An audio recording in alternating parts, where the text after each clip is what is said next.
You're listening to the Options Insider Radio Network, the home of the Options Podcast. For more quality options programs, visit theoptionsinsider.com or search for Options Insider Radio Network in your podcast provider of choice. Listeners can also access all of our programming through our mobile app available in the iTunes and Google Play stores. Select programs are also available via live stream at mixlr.com/options-insider. That's mixlr.com/options-insider. Don't forget to follow along with your favorite programs and submit your own questions for the hosts at twitter.com/options, stocktwits.com/options, facebook.com/theoptionsinsider, or via questions at theoptionsinsider.com.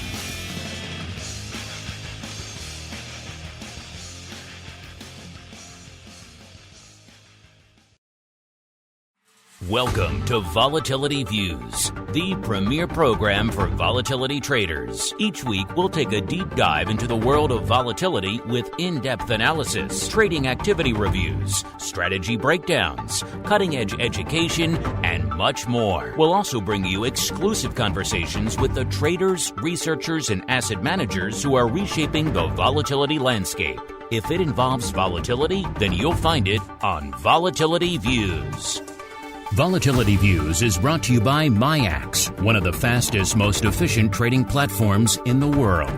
MIAX is proud to bring you SPKEX volatility products. SPKEX options and futures are traded on the SPKEX Volatility Index, SPKE, offering pinpoint accuracy, radically faster dissemination, and a highly transparent settlement auction, all for ultra-low exchange fees.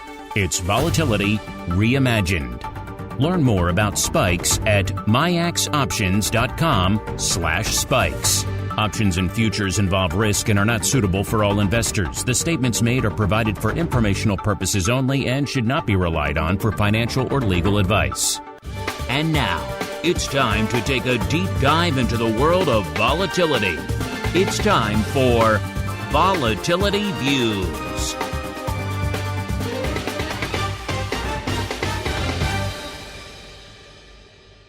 All right, everybody. That music means we are back here on the network. One final time here for all you on-demand folks, giving you a taste of all things volatility. Yes, it is time once again for Volatility Views, the premier program for volatility traders. My name is Mark Longo from theoptionsinsider.com. Except no substitutes. We are the only ones.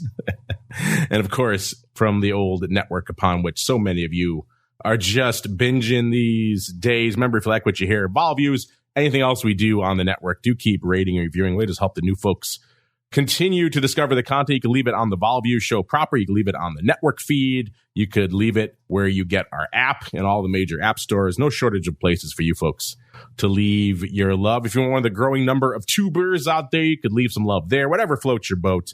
It all helps new folks continue to discover the content. And of course, once you've had a taste of Vol Views and you want to go deeper, down the rabbit hole, you know where to go, theoptionsinsider.com/pro. You could get in on the double pro action that we got going on this week. We already had the Oracle from New Hampshire, Mr. Matt Amberson, fielding all your questions out there on Wednesday because we love you folks. We had Mr. Meatball's buddy, Mr. Greg Magadini, formerly of Genesis Volatility, now of Amber Data, answering all of your questions about crypto. And they are legion right now. Everyone's got them. What's going on with the vol, the skew, the shakeups in that space, and a whole bunch more. That was another great session we had coming at you. You guys can check that out over there, theoptionsinsider.com/pro. And of course, you can also stay tuned for Options Oddities immediately after this show. All sorts of fun lurking out there, as well as giveaways, live streams, all sorts of fun. Theoptionsinsider.com/pro is the place to go to join us on the dark side. Trust me, it's a fun place to be. And also joining us from the dark side of Austin, also known as the Southern Volatility Mecca, we have the greasiest of meatballs, Mr. Mark Sebastian from OptionPit.com. Mr. Meatball, how go things in the Southern Volatility Mecca this week, sir? We missed you at the big FIA show in town this week. Yeah, no, I missed it too. Yeah, it's not bad. It's a interesting trading day. I'm kind of excited to talk about it. It's been a really weird week, and we're just going to get more of it as the day progresses and as we head into the Thanksgiving week next week, which should be a fun one. So lots for how slow it is. I think there's plenty to discuss. I think a weird week is a good way to describe it. So let's get to it. It is time for the Volatility Review. It's time to break down the latest developments in the volatility trading world. It's time for the Volatility Review.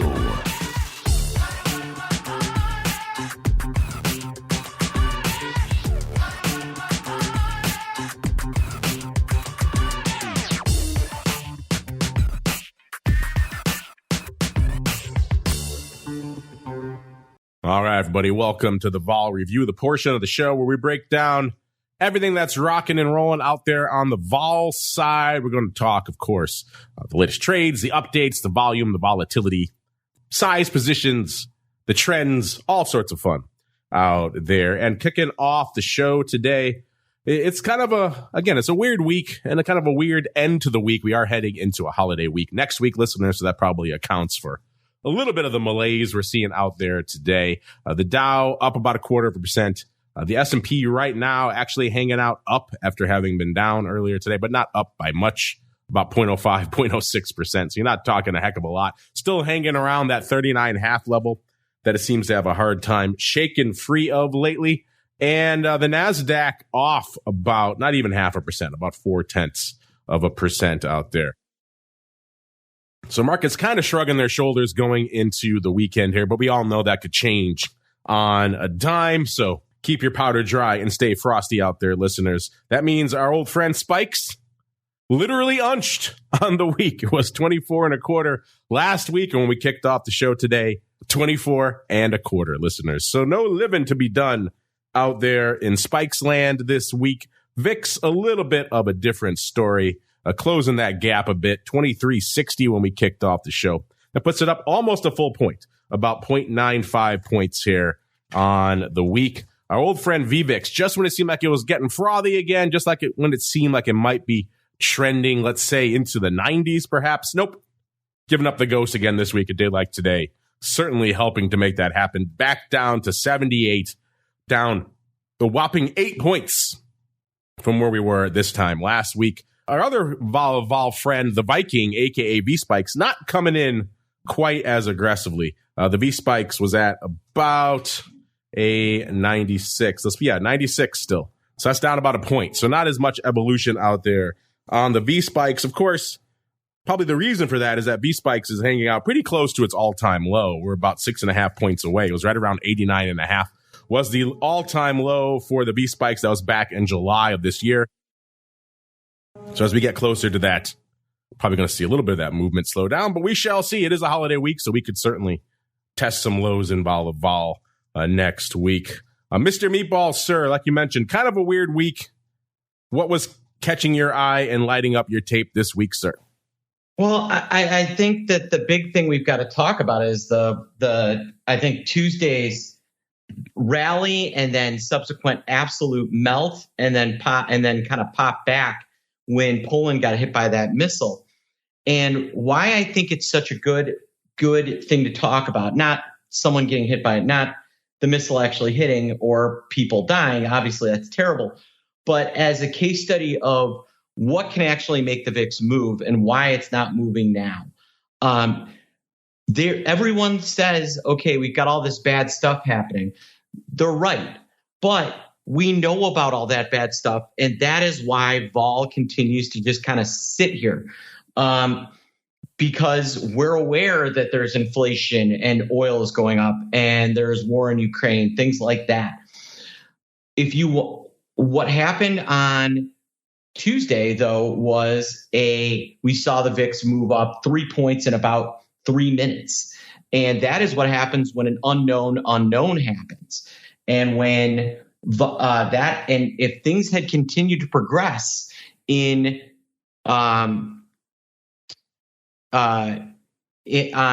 Tuesday and things had actually kind of snowballed, then that's how we can get the VIX to 40. But with things calming down there, that brings us right back to where we are and why VIX continues to behave the way it's behaving. Let's see what's going on out there in the vol land. Let's start in the land of VIX futures. By the way, Spikes futures also pretty active. I had a good chance to catch up with all of the MIAX folks.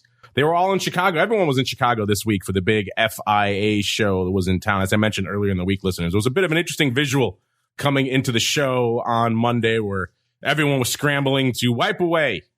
Mark, take a guess on Monday. Take a guess who was the marquee, the platinum sponsor of the FIA show at the start of the week. Not FTS. Yes, they were. They were the big dog, stage sponsor, you name it. And as I walked in the door, they were hurriedly erasing that name, that logo from anything they possibly could. So it was a bit of a backpedal. Again, kind of showing how far those tendrils reached, how much money they were spending all over the place to make themselves at least appear credible on the surface. And it seemed to work for a while. So yes, that took a lot of people by surprise at the beginning of this week. All that a long way around to saying it was an interesting week, but I did have a chance to catch up with the MIAX folks. A lot saw Shelley this week, saw a bunch of them. Didn't fly in Simon. He got to stay home, skipped a 30-hour flight this year, but still saw a bunch of guys, saw Tom, saw Matt, both of whom are supposed to be on the show. I think they're a little under the weather today from all the traveling out there, but we'll get them back on the show soon. So a lot going on in the land of futures and the options. They're working on some interesting vol content over there in MIAX land. We should be able to share with you guys soon. So it should be fun. In the meantime, let's get out to the land of the volatility surface. And coming into showtime, as you might expect, things are pretty much down. November, obviously, rolling off the board. I had someone reach out to me recently, and they're like, what's going on? My VIX, where's my position? Why is the market so crazy on Wednesday? I had to explain to them, well, VIX, Wednesday is an important day for VIX options. They're like, oh, yeah.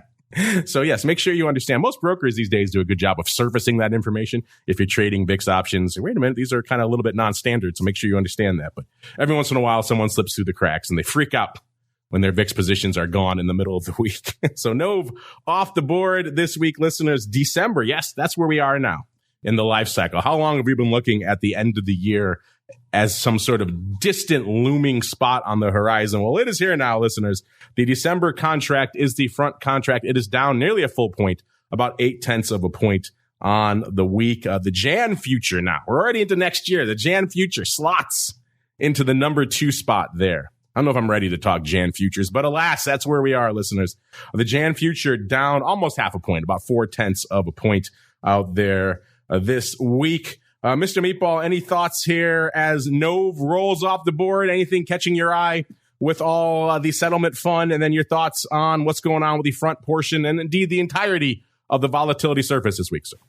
Well, a lot of people are asking me, why is VIX sitting on top of, why are the VIX futures basically sitting on top of VIX? The spread between December, which is about 2480, and the cash index, which is about 2350 right now, is only about 1.3. And that is pretty tight for having an entire month. And the answer is that the futures are already pricing in the holiday week next week, and the cash index has not begun to price that in yet.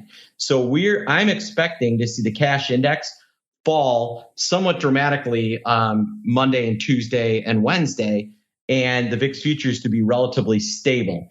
The other thing that I think you have to comment is how depressed the spread is between Jan and Dece. There is a full 2-point spread between December and January, and that is incredibly wide for the VIX when you consider that Jan Feb is 50 cents. By that metric, Jan is about 50 cents too expensive relative to Dece, or Dece is 50 cents too cheap relative to January. That front end of the curve is incredibly steep for where we are in the cycle. Yeah, 2 points between Jan and Dece I was looking at earlier today as well. That is quite the chasm out there, listeners. Intriguing stuff to be found. Let's keep on rolling here into the land of the vol options, listeners. Spikes hanging out, similar paper, similar positions to what we saw this time last week. Let's just do a top 5 out here. We've got number 5, we got the D's 24s. Number 4, we got the D's 26s. So those are fairly normal positions, all things considered. Then we get to the fun. Number 3, we got the D's 50s, 5-0s.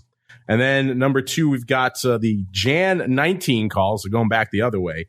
And then the top spot, yet again, in Spikes options, the D's 10s. Once again, meaty in the money contract. Obviously, I believe they were the Nove 160s that were open last week. Those puts have now rolled off the board.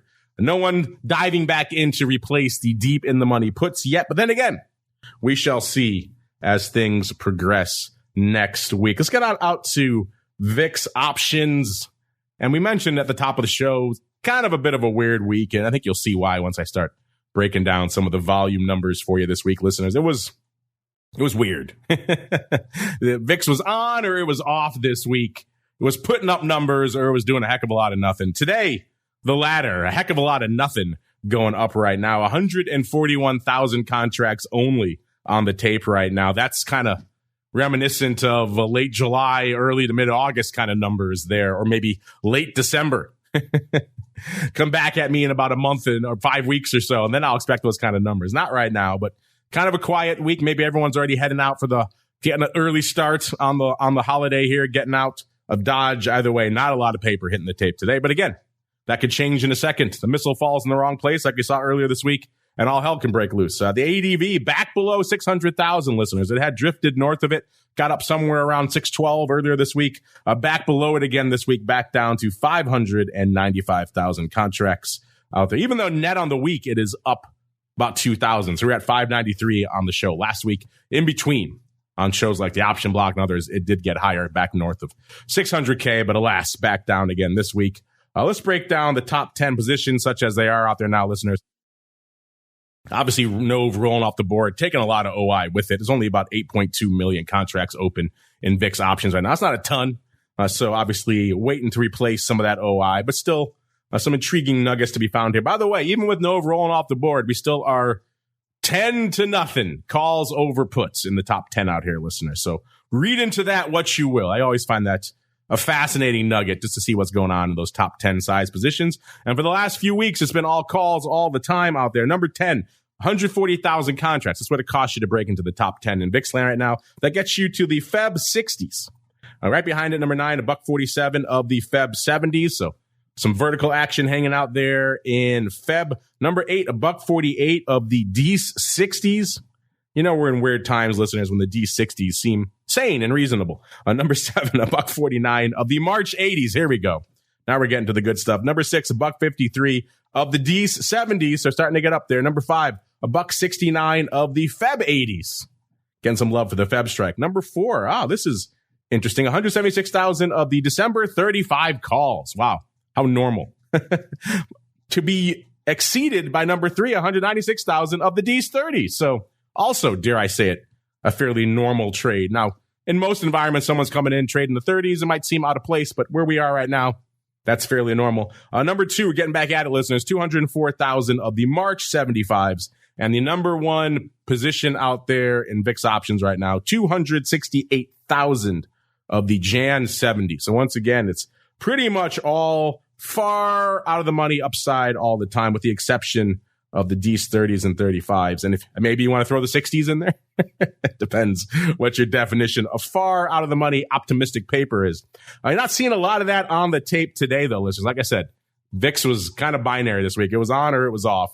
And today it looks like it is off. Only 141,000 contracts on the tape. The big dog, such as it is, 10,000 of the Feb 65s, followed by 10,000 as well of the D65. So maybe a little bit of roll action going on there. They line up pretty nicely there. Number 3, 9,400 of the Feb 90s. There we go. Now we're getting back in it, listeners. Number 4, 7,600 of the D's 42 halves. And rounding out the top 5 on a pretty anemic day today, listeners, 7,200 of the D's 33 calls. Getting out to yesterday, another day where VIX was kind of off. Only 356,000 contracts on the tape yesterday, listener. Let's start at the bottom this time just for fun. Number 5, we got 14,000 of the D's 30s. Number 4, we got 20,000 pretty much exactly of the D's 37s. Number 3, about 22,000 of the Feb 29s.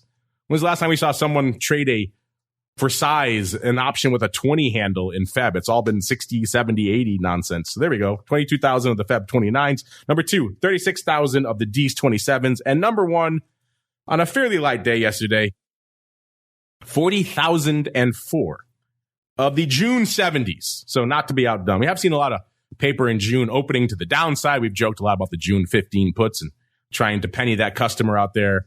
Getting some June upside action just to keep things balanced out there. Wednesday, I suppose you could say, was the one kind of middle of the road day of this week. 520,000 contracts on the tape. So a decent amount of paper. Nothing to write home about, but nothing super light either. The big dog on Wednesday, 40,000 of the Jan 70s, followed by 40,000 as well of the April 65s. So bit of a time spread / vertical. Are they already rolling the Jan, listeners? They have come in to roll some of this stuff earlier, but that would be a little early to roll the Jan. But hey, we've seen crazier things. Number 3, 29,000 of the Ds 40s. Number 4, 24,000 of the Ds 50 calls. And rounding out the top 5 on a kind of shrug your shoulders kind of day on Wednesday, listeners, 21,000 of the Ds 25 calls. And now we get to it, listeners. Tuesday and Monday.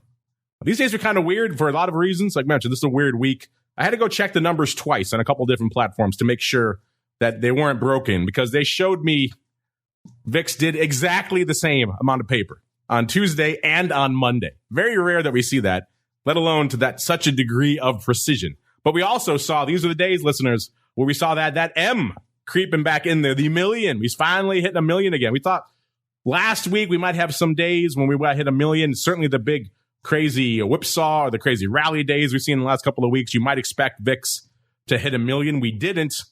This week, a little bit of a dust up over there in Eastern Europe. That can get us close to a million, or even over a million in this case, because Tuesday, 1.02 million contracts on the tape. Why do I say it with that degree of precision? You'll see in a second. But the big dog on Tuesday, 46,000 of the Ds 50s, followed by 44,000 of the Ds 30s. So it looks like maybe some vertical action, the 30-50 going up there. Number 3, 43,000 of the Nove 24 puts. Obviously, Nove going the way of the dodo on Wednesday, so that also helps drive paper on Tuesday. 34,000 for number 4 of the Nove 26 calls. And rounding out the top 5 on Tuesday, 32,000 of the Nove 25 calls. Monday, also 1.02 million contracts. I don't think I've ever seen that before, where VIX is pretty much exactly tied. But that appears to be the case, listeners. The big dogs on Monday, though, were a lot larger. We had 106,000 of the Feb 70s, followed by 105,000 of the Feb 60s. We were just talking about what looked like some vertical action out there in Feb. That does appear to be the case on Monday, listeners. For size, number 3, 30,000 of the Nove 23 puts. Number 4, 27,000 of the Nove 24 puts. And rounding out the top 5 on a pretty active day, 25,000 of the Nove 25 calls. So there you go, listeners. 1.02 million contracts each on Monday and Tuesday. Then kind of a shrug on the shoulder day on Wednesday, and then the rest of the week, Thursday and Friday, a whole heck of a lot of nothing. So an intriguing start to the week, and then kind of a bit of a whimper to close the week out. Mr. Meatball, you described this week as weird. I certainly concur with you. What caught your eye in this early tsunami and then late trickle of paper in VIX options this week, sir? Yeah, there was some big, we saw our ratio call buyers back again this week. They're playing in March, buying upside on a 5-to-1 ratio against the 30s. They continue to put this hedge on. They continue to move it around, but that is really the driver of paper so far, and about all that we've really seen this week that totally caught my eye in VIX. They were doing some June. Interesting spread that went up on this yesterday. They bought the Ds 27-37 call spread. Today, nothing. We got some call sales going up today. We did see some, again, as I said, that they were doing some April ratios as well. They did the April 32.5 65. We saw some Jan 70s go up. Nothing just gigantic. Tuesday, we saw a 50-70 call spread go up and a really just really that Fed call spread from the beginning of the week and a lot of smaller paper around it. Yeah, what do you think of far out of the money verticals like that? Like 60-70 going up 100,000 times. I think your compatriot, the Rock Lobster, might call that a kissing your sister trade, but maybe you like it more. I don't know. I think it's probably against like a credit portfolio or something, and they're just locking up. It's a hedge against some sort of outlier risk that they're making sure they don't run into. It makes sense to me.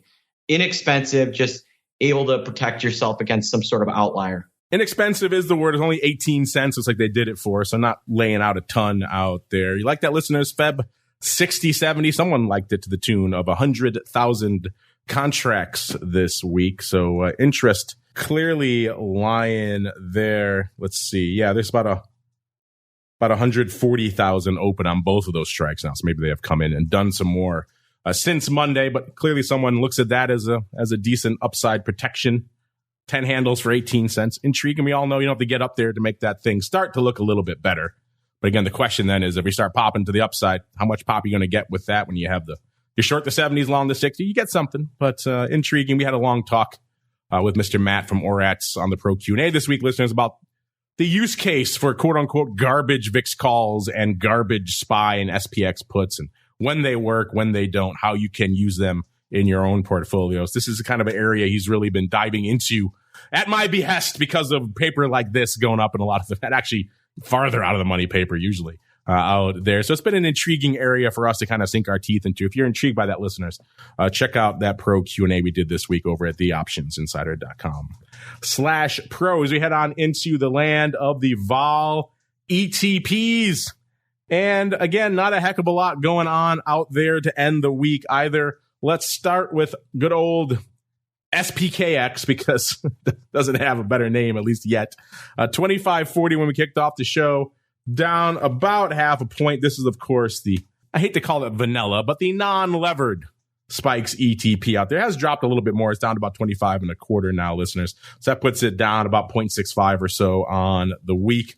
I'm not seeing a ton of paper out there in the plain vanilla version yet. It does seem like folks like themselves a little bit of the levered action. Let's just see if anything's going up out there. Yeah, not a heck of a lot of paper going up out there in good old SPKX today or this week. The top positions out there, such as they are, we've got the NOV 30s for the top spot, and then the NOV 31s. Obviously, those are going the way of the dodo today, followed by the DEES 47s for number 3, the NOV 47s for number 4, and then the NOV 40s for number 5. So most of that top 5 going the way of the dodo, listeners. We'll see if that shall be replaced after today. Let's go out to Spiky, though.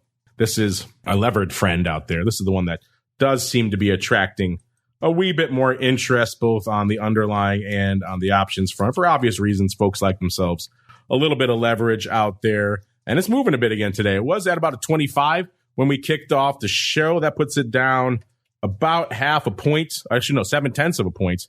As we're coming into the start of this segment now, listeners, it has dropped some more. It's down to about a 24.60. So that puts it down over a point, about 1.1 points on the week. So again, that leverage kicking in, listeners, getting you a little bit more downside action. As a result, it's a little bit more popular with the options traders out there today. Looks like we've got a ratio put spread going up. The DEES 2023 put spread going up 10 by 20 times. Doesn't sound like a lot, but for these new products, that's kind of a lot. Looks like paper buying the 23 puts, selling the 20 puts 1 by 2 listeners out there. So that's intriguing. And in terms of the top positions out there, actually got some paper open out here in good old Spiky. Number 1, we've got the DEES 54s, followed by number 2, the NOV 56s, number 3, the DEES 27s, number 4, the NOV 54s, and rounding out the top 5 in Spiky this week, 45 of the NOV 40s out there. So obviously a lot of NOV going the way of the dodo. Mr. Meatball, I know you slung a one lot in good old SPKX. Maybe you was Spiky, I don't remember, back in October. Have you or your crazies in your pitch chat have a chance to revisit these lately, sir, and keep an eye on them? What are your thoughts on the latest activity we're seeing out there in SPKX and Spiky, sir? Yeah, not a ton of order flow in these ones. SPKX is down about 4 cents. SPKY down about 8 cents, as it should be. Just not quite a ton of trading there yet. We did have a buyer today of a 10 lot of the DC 2320 puts 1x2. They bought 10 of the 23 puts to sell 20 of the 20 puts. They paid, it appears, 92 cents for that spread. So they're looking for spiky to continue to drop. Yes, the 1x2 out there, 10x20 size going up out there these days. Well, at least the trickles, the early glimmers of it, listeners out there. You know what had glimmers of promise and then has turned out to kind of be, I won't call it a dud, but it's not exactly lighting the world on fire, is SVIX. Remember, listeners, all the hand-wringing, all the noise, the Sturm und Drang. How could we possibly allow an inverse volatility product to come back? Think of the children. And so far, no one's really thinking about it at all. It was at a 12.75 when we kicked off the show. Obviously, this is the inverse product, listeners. Up about a quarter. Has ticked up a little bit since then. It looks like it's hanging out at about a 12.90 or so right now. So that puts it up about 0.4 or so on the day. But again, not a heck of a lot of movement out there. Also not a heck of a lot of paper. Only a whopping 326 contracts on the tape. The ADV continues to struggle. 12.35. That's down another 100 from this time last week. So again, not a heck of a lot going on out here in SVIX. That ADV at least has managed to exceed 1,000, but it doesn't seem like it's going to hit it today. We do have a weird frame of reference with this show because we always check in on Fridays, which is, of course, the weekly expiration day. And that does seem to be the one day of the week that tends to gin up some paper in these names. But apparently today is not going to be the case out there. Let's go out to see what the top positions are, such as they are in SVIX. And there is some size out here. The top position, 2141 of the Jan 14 calls. Remember I said we're hanging out a little bit shy of 13 listeners, 1290 right now. Number 2, about 1700 of the Nove 11 puts. Number 3, also about 1700 of the Nove 12 calls. So eerily similar papers, maybe a bit of a risk reversal or collar out there. Number 4, we got the Nove 12 puts, 1500 of those, and rounding out the top 5 in SVIX right now, 1,300 of the DC 12 calls. So again, Nove rolling off the board today. Going to take a lot of this OI with it. Be interesting to see how SVIX shapes up afterward. UVIX, of course, our levered friend that does seem to be stealing all the oxygen in the room. It was at about 8.5 when we kicked off the show. That puts it down about 0.3 of a point. As we're coming into start of this segment, it's at about 8.25, so it has dropped about another quarter of a point, puts it down a little over half, about 0.55 points on the week. And this one usually tends to put on a decent showing whenever we have the show running, listeners. Folks like to trade this one on the weekly expiration. That is the case again today. 8,313 contracts on the tape right now. The ADV is 6,738. This is what I mean by it outperforms on show days, because the ADV continues to kind of go down. But every time we talk about it on the show, it's exceeding that ADV. So I'm getting the sense that the one day that it does that is Fridays. The days we tend to talk about it also tends to line up with weekly expiration, which is when folks tend to like to trade these vol ETPs. What is lighting it up out there today, listeners, in this over 8,000 contracts? It's like 1,634 of the Nove 8.5 calls going up today. Again, that was where we were hanging out not too long ago. That was the at-the-money strike, so maybe not surprising there. That's the big dog. Followed by about 600 of the June 19 calls. That's interesting. At number 3, 300 of the Nove 11 halves. Number 4, 250 of the DC 9 calls. Those are expiring on the 9th, so in the weeklies. And also 250 almost of the Nove 8.5 calls. So interesting. Actually, the Nove, the 1,600 that are going up today of the 8.5s expire on the 25th. So they expire next week. So intriguing stuff out there. In terms of the top positions in UVIX, there's almost 4,000 of the 9 calls open for the number 1 spot, followed by number 2, 2,000 of the DC 18 puts. Number 3, about 1,300 of the DC 11 puts. Number 4, about 1,200 of the DC 30 calls. And rounding out the top 5 size positions, such as they are in UVIX right now, 1,000 of the Jan 15 puts. Mark, you were an advocate, a supporter of UVIX early on versus SVIX. You thought that was going to attract more paper. That certainly seems to be the case right now. Have you had a chance to sink your teeth into UVIX? Anything catching your eye out there this week, sir?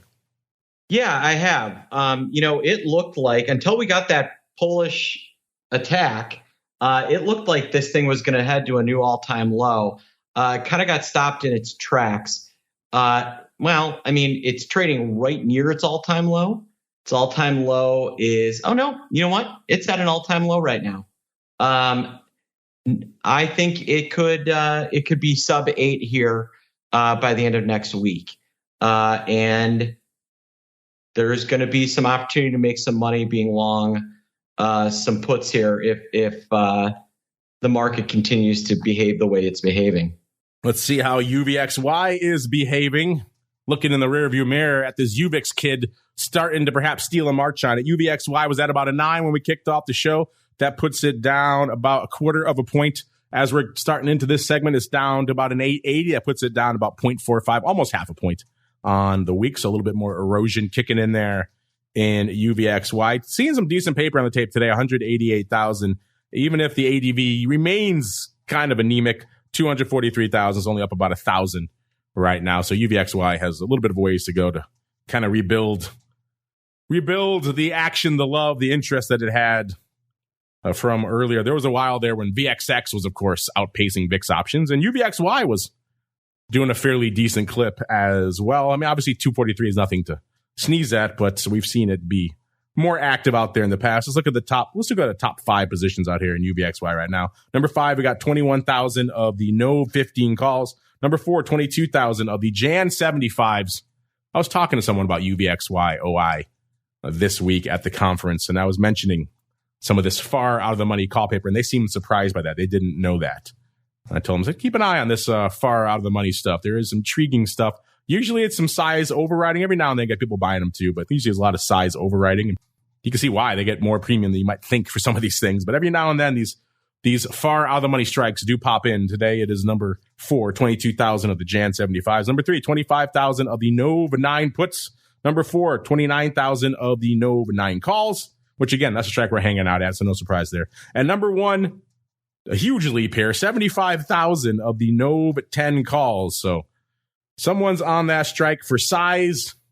Let's hope for their sake they aggressively overwrote those and they're going to start taking them off now. If they were hoping for a little bit of... actually, no, these are expiring next week, so they have another week on their hands. So they're probably happy for that because given this near-term paper is usually paper buying, so we'll see. They want a little bit of a upside action here. They got a week to do it. UVXY has been known to break some hearts in the past, listeners. In terms of what's trading today, it's a fairly active day, like we said. The big dog on the tape today, again, you're going to see a lot of expiration paper coming in. That's kind of what we're seeing. 26,000 of the Nov 9 calls going up. Again, that was the at-the-money strike a few minutes ago. Number 8, 16,000 of the Nov 9 puts going up. So there you go. Number 3, 16,000 of the Nov 9 calls expiring next week. So a lot of love for the 9 strike right now. Number 4, 12,000 of the D's 8.5 puts expiring on the 2nd. And rounding out the top 5 most actives out there in UVXY today, about 6,000 of the Nov 10 puts. Interesting. Mr. Meatball, I know UVXY was a favorite of yours. Maybe UVIX is starting to steal some of that thunder now, but what are your thoughts on our friend, the usually ever eroding UVXY this week, sir? Yeah, it's right near its all-time low and holding there. It is back below 8, but for people looking for the reverse split, that usually happens around 6. So, because they want to make sure it doesn't get back over 10. So I'm expecting it to, sorry. I do think that we could see it kind of hang around here. It will slowly, I think, drop a little bit next week, but nothing, if we're going to sit here and watch paint dry for the next week, UVXY will be potentially in the 7s. I'm getting a distinct paint drying vibe right now. Are you as well? I am. Very much so. Of course, these markets, you never know. Anything could turn on a dime. But right now, it feels kind of paint dry-y right now to me, listeners. Does it feel that way to you? Maybe I'm just biased by what we're seeing going into the weekend. Either way, let's keep it rolling here through the ever-expanding vol ETP landscape, listeners. VXX, yes, is back. We have to pay attention to it again. Blame the meatball. Blame the folks at Barclays. 16.5 right now, down about half a point. Seeing actually some paper sneak in there today, which again, it's expiration. You would probably hope for that. But the ADV right now is 59,000 contracts, up about 1,000 from last week. And right now on the tape, we are seeing exactly 59,000 contracts on the tape right now. So actually a somewhat active day, which is interesting. VXX has been a while since they've been able to dig themselves out of the hole that they dug for themselves. So let's see if this trend can continue. Let's look at the top positions out here in VXX. Let's just do a top 5 out here. Number 5, we've got the Nove 17 puts, 13,000 of those. Number 4, 15,000 of the Jan 3 puts. These are the pre-split adjusted ones. So those are the last of a dying breed there. Number 3, we've got 19,000 of the Jan 17 puts. Number 2, 21,000 of the November 23 calls. And rounding out the top 5 size positions in VXX right now, that is 33,000 of the Nove 20 calls. If you're wondering what is going up today on a fairly active day, let's find out. Number 1 today, we got the D16 puts expiring on the 30th. So in the weeklies, there's 7,500 of those, followed by 5,200 of the Nove 16 half puts. Number 3, 5,000 of the D17 puts. Number 4, 5,000 as well of the D16 puts. So it looks like a bit of a vertical there. And number 5, 5,000 of the March 20 puts. So that's kind of surprising. I expected it to be pretty much all Nove all the time as folks are kind of scrambling to take stuff off or put it on right as we go into expiration today. But only one of the top 5 is in November. The rest decent March. So bit surprising. Maybe some folks are starting to take another look at VXX and start to put on, obviously, some longer-term positions out here. Mark, it seemed like we could wash our hands of VXX, and then the folks at Barclays said, nope, you got to start paying attention to it again. Have you been watching, or dare I say it, playing in VXX at all in the last few weeks, sir? Well, I mean, it's the most liquid and best kind of constant run of where that 30-day blended future is moving. So I do watch it. I mostly trade in UVIX and UVXY, but I do obviously watch it trade and keep an eye on it, and because it's the best measure, most liquid measure for where, like I said, where that blended future is moving. When folks come into the land of the pit and they ask you for some products to recommend, do you recommend VXX again? Is that still on your radar? Or are you going to play watch and see a little longer? I tell them to watch it. I don't tell them to trade it. I think that's really, there are better vehicles for trading vol, but there's no better vehicle for monitoring, I think, where the futures are moving for someone that doesn't really pay attention to futures, right? I watch the VIX futures, but if you want to have an ETF up on your screen to know what VIX futures are doing, VXX is the best vehicle. It does serve that function. It is kind of your proxy for what's going on out there. And the term structure, if you don't have time or the inclination to pay attention yourself. Let's see what's going on. Let's pay attention to a little bit of earnings vol, listeners, because we are still in it. And this is quite the season. I'm hard pressed to think of another season since we've been crunching these numbers, which predates the pandemic. So going back a little bit now, I have yet to see a cycle like this one. So intriguing stuff. Some big names popping off this week. Tuesday, we had Walmart, Home Depot, good old KK, a.k.a. Krispy Kreme. Wednesday, we got Target, Lowe's, NVIDIA, and Cisco. Thursday, we had Alibaba, Macy's, Kohl's, BJ's, and Stone Cold. And today, if you're wondering what's going on with sneaker vol, I present to you Foot Locker, listeners. Luckily for you, because we like you folks, we have the earnings move results, earnings season, and yes, even the earnings trades reports hotly updated off the presses from our friends over there at ORATS. Just because we like you, all for free over there, theoptionsinsider.com. Click on the options news and articles tab to begin that journey to the dark side. Let's just pop off a couple of these here, see how they're doing now. Baba going into their announcement was 78.16. They were popping off yesterday before the bell, listeners.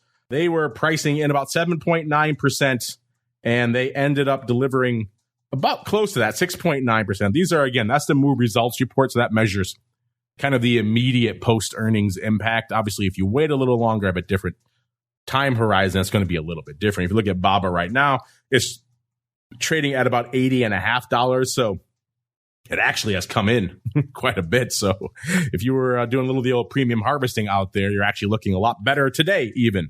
But again, that's what the difference a day makes. Again, there's a lot of retail on the docket this week, listeners. The Macy's was a big one. They were also yesterday before the bell. About $20 is where they were trading. They were pricing 11.3%, and they were pretty much 11.9% is what they delivered. They were coming out of their announcement at 22.06, so they moved a little over $2, and they're still hanging out there, about 22.30. So not a heck of a lot of evolution on Macy's. NVIDIA, the chips, obviously this has been a hot sector during the pandemic and after it, and of course with all the trade wars and everything else going on, logistics, this has been a very contentious issue. Crypto, the chips have a hand in all of it out there.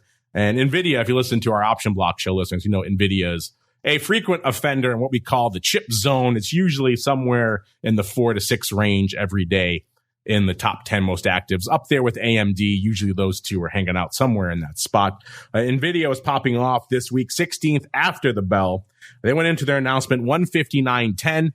They were pricing in 8%, and they delivered a whopping 2.1%, listeners. So they underperformed. Of course, if you waited a bit, they're actually down now. They're back down about almost exactly 7 handles to 152 and change right now. So if you waited a little bit, they actually got a little bit of that performance back. So again, that just goes to show you frame of reference is all in these names. But this has been an outperforming cycle, even if this week we didn't see a ton of outperformance. Net on the month, this has been a banger cycle. Let's look ahead a little bit as well. We also have reports for the names that are coming up soon, listeners. So if you're intrigued, and why wouldn't you be by all the big names popping off these days, we have it all broken down for you. Let's do a couple here. Let's see. Let's go out to next week. We got Dell.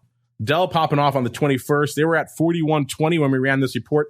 They're pricing in $2.56. In the past, they've moved $2.49. So Dell, not expecting a heck of a lot of anything out there. At least not a heck of a lot of anything different. Let's see. Zoom. This has been obviously a pandemic darling, and then a bit of an also ran. The 21st after the bell for them, $83.50 were where they were running, or where they were trading, I should say, when we ran this report. They're pricing in $10.40. In the past, they've moved $10.48. So 2 for 2, Dell and Zoom, not expecting a heck of a lot of anything different out there next week. Interesting. After a banger season. Best Buy. This is the name. People have been ringing the death knell of this name forever. It tends to surprise people. Did well during the pandemic. Everyone going to get their telecommunications and stay-at-home tech gear. Best Buy 22nd before the bell. 69.12 is where they were trading when we ran these numbers. They're pricing in about $5.77. In the past, they moved $4.21. So around $1.50 worth of extra juice. So that's interesting. A little bit of extra juice lurking out there in Best Buy. A couple more here really quickly. Let's go to Hewlett Packard. We haven't talked about them. HP Inc. now because they're trying to get cool and hip. HP Inc. 22nd after the bell. They're trading 29.25. In the past, they've moved the $1.75. I'm sorry, they're pricing in $1.75 right now. In the past, they've moved the $1.35. So about 40 cents worth of extra juice out there in good old HP Inc. Intriguing. Is that merited? Well, looking at the season, the answer would probably be yes. This season has just been ridiculous. Week 1 was 105%. Then week 2, just explosive, 208%. We actually had a market with a very dark green. Usually outperformance is marked as light green. This is so ridiculous. It got heavily stamped with dark green because you've never seen anything like it. Week 3, 108%. Week 4, 124%. Week 5, back to 105%. And week 6 so far, 136%. So as you can see, all of them green, all of them outperforming, and the season as a whole coming in at a just mind-blowing 119%. Again, we had a great chat with Matt just this week on the Pro Q&A, breaking down these numbers and his thoughts for what they mean and what we can look at going forward from an earnings trading perspective. So if you want to hear that, head on over to the Pro. Just by way of comparison, the average for all the seasons since we've been running these numbers, it was 88%. It has just ticked up coming into this cycle at about a 92% right now. So that already is a little higher, and we're still blowing the doors off that at 119%. So however you cut this, this is a very historic cycle. If you're wondering for some earnings trades, we got a few new ones coming on. Where we closed out some calendars we had in Macy's, and we're adding, because you folks like some retail, we're adding some calendars, some calendars in Gap. So you can check out all the strikes and dates and everything else for those over there on the earnings trades report. Meanwhile, it's time for us to check out what you folks have on the brain, a little bit of the old volatility voicemail. It's time to share your thoughts and opinions with your fellow volatility traders. It's time to check the volatility voicemail. Make your voice heard by dialing 779-669-4VOL. Posting a comment on the optionsinsider.com, sending an email to questions@theoptionsinsider.com, or posting your questions to twitter.com/options or facebook.com/theoptionsinsider. All right, everybody, welcome to the Volatility Voicemail. This is indeed the portion of the show where you folks take the reins. We also sometimes like to shine a spotlight back on you folks with our questions of the week. We already paid off last week's on some of the early shows. I won't go through it again if you want to check out the results. But suffice it to say, 36% of you are still bargain hunting right now, but that is down from 56% of you back in March. So intriguing stuff. Our question of the week this week, a little bit different. We've seen the onset of these new, effectively daily expirations in a lot of the major indices out there. Listeners, you can now do a Tuesday expiration if you like, or maybe a Tuesday, Friday, or something along those lines, whatever floats your boat. And so we thought these are getting to be pretty popular. Have you guys added them to your trading arsenal? If so, why are you trading these things? And we gave you 4 choices. Well, 3 in the infamous other. We gave you hedging event risk. So let's say the Fed's coming up today or something like that, and you want to hedge something like that. Or you want to do a little bit of short-term speculation. Maybe you see the Fed's coming out. You're like, hey, I want to place a wager on the outcome. There you go. Or you want to do, like I mentioned earlier, a little bit of the intra-week spreads. Maybe you're doing a little Monday, Tuesday action, whatever floats your boat out there. Or, again, the infamous other. Mr. Meatball, I ask you first off, I know you're becoming more of a fan of these daily expiration contracts. So what are you using them for? And then B, what do you think our audience is up to with them?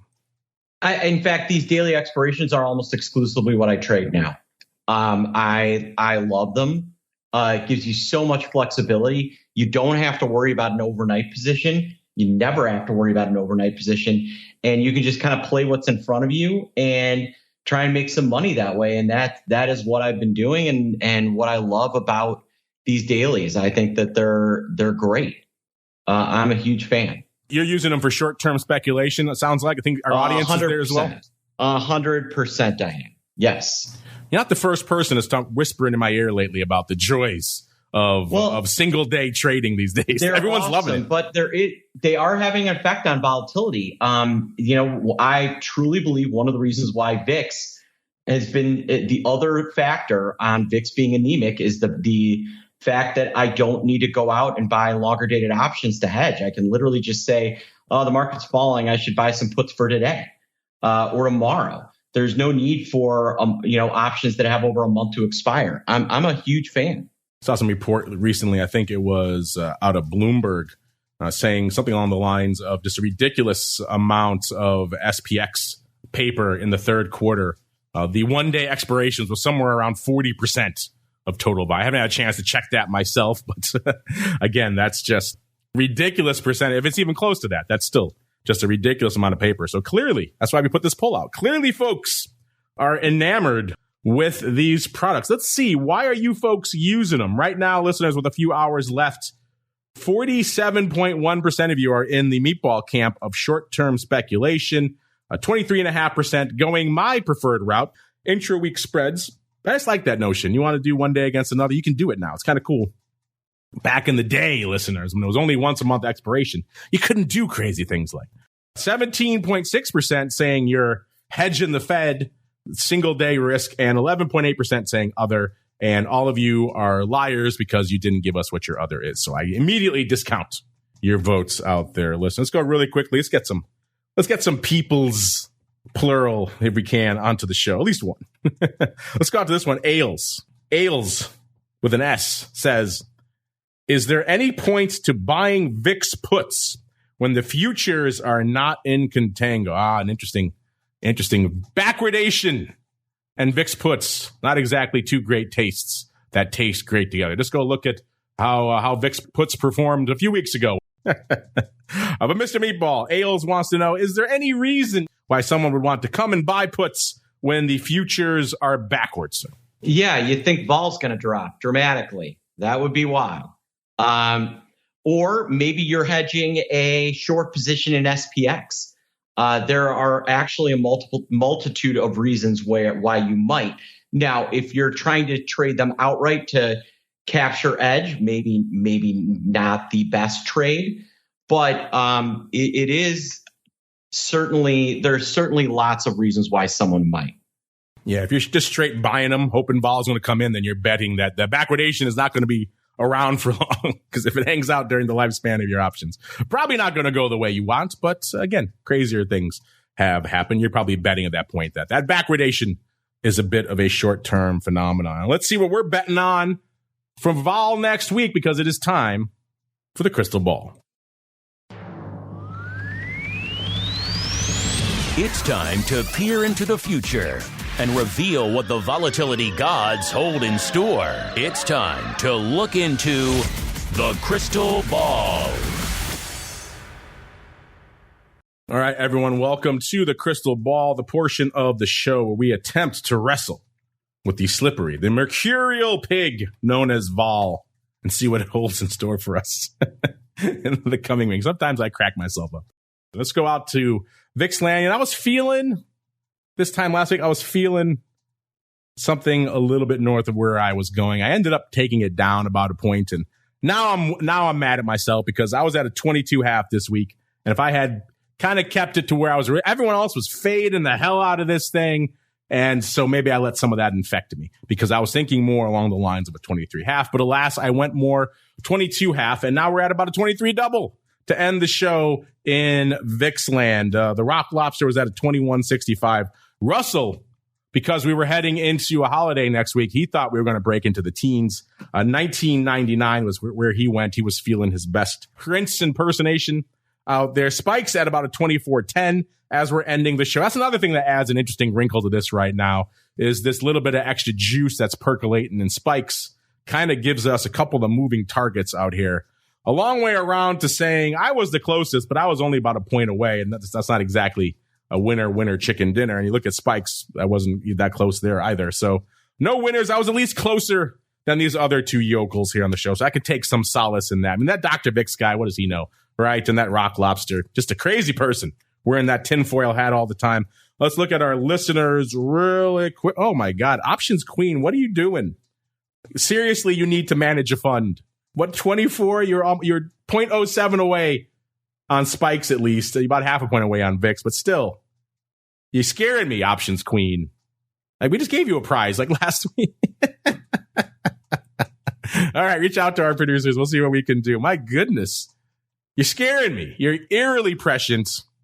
The other closest looks like was Travelers 24.60. No joy there. AJD 23.70. That's not bad. You're about a quarter of a point away on VIX. So not terrible. Got some better guesses. Got some nearly 30 handles this week as well. So those were a little bit, shall we say, optimistic. A 28 option god. What are you doing? A 28. But yeah, there's a whole bunch here. Our producers will go through the list and make sure we didn't leave anybody out. A long way around to saying there are no winners this week, Mr. Meatball. So you were not on the show last week. So therefore, you did not have a chance to lose like myself and the Rock Lobster and the once and future Dr. VIX. So I will allow you to go first. What are you feeling for this time next week? To guess 23.40. I don't understand what he was, or excuse me, 23.32. So I would have been a bullseye. Just saying. You would look pretty good. You would look better than his 21.65. Yeah. Like I said, I think next week is going to be a little slower. I'm liking Vol to maybe come off a little bit. I'm going to say 22.22. 22 for the Meatball. And yes, we do have the holiday next week, so that has to be factored in. I'm at about a 22.5 right now. That would represent a nice point and change coming in.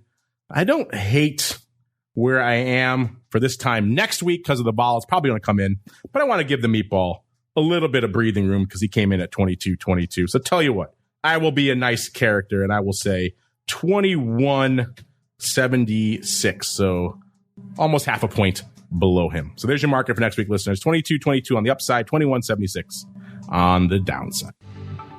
All right, listeners, that is going to do it for Volatility Views this week. For all of you on-demand folks, that will conclude your broadcast week with us. Thank you for joining us. We love you all. If you like what you hear, keep rating and reviewing out there. And, of course, if you want to join the party, if you don't want your broadcast week to end with Vol Views, theoptionsinsider.com/pro is the place to go to keep the Vol Party alive. And Mr. Meatball, if they want to check out the Vol Party over there in the land of the pit, where should they go? What should they do?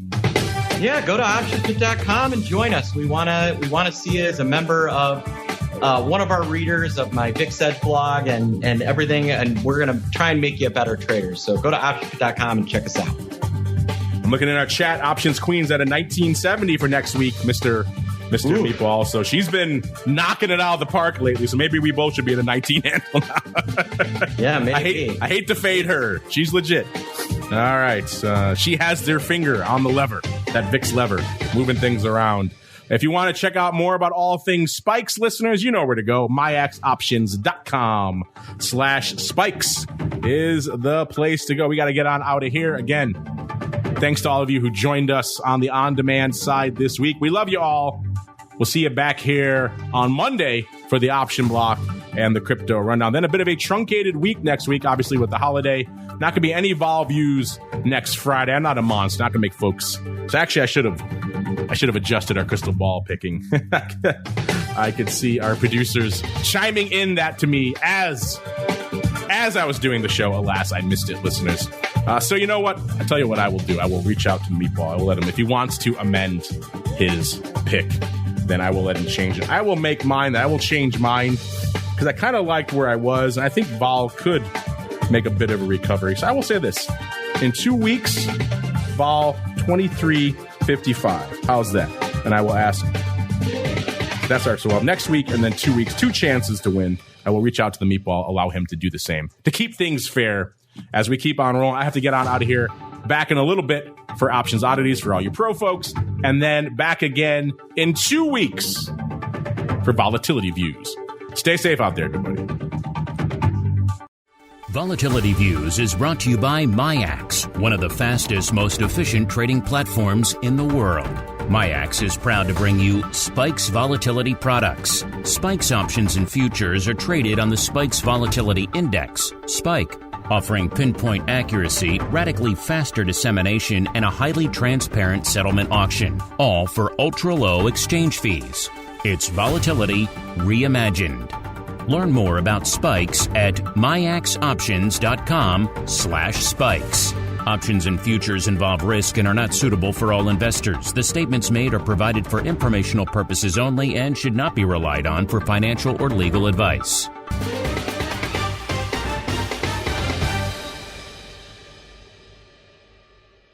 You're listening to the Options Insider Radio Network, the home of the Options Podcast. For more quality options programs, visit theoptionsinsider.com or search for Options Insider Radio Network in your podcast provider of choice. Listeners can also access all of our programming through our mobile app available in the iTunes and Google Play stores. Select programs are also available via live stream at mixlr.com/options-insider. That's mixlr.com/options-insider. Don't forget to follow along with your favorite programs and submit your own questions for the hosts at twitter.com/options, stocktwits.com/options, facebook.com/theoptionsinsider, or via questions at theoptionsinsider.com.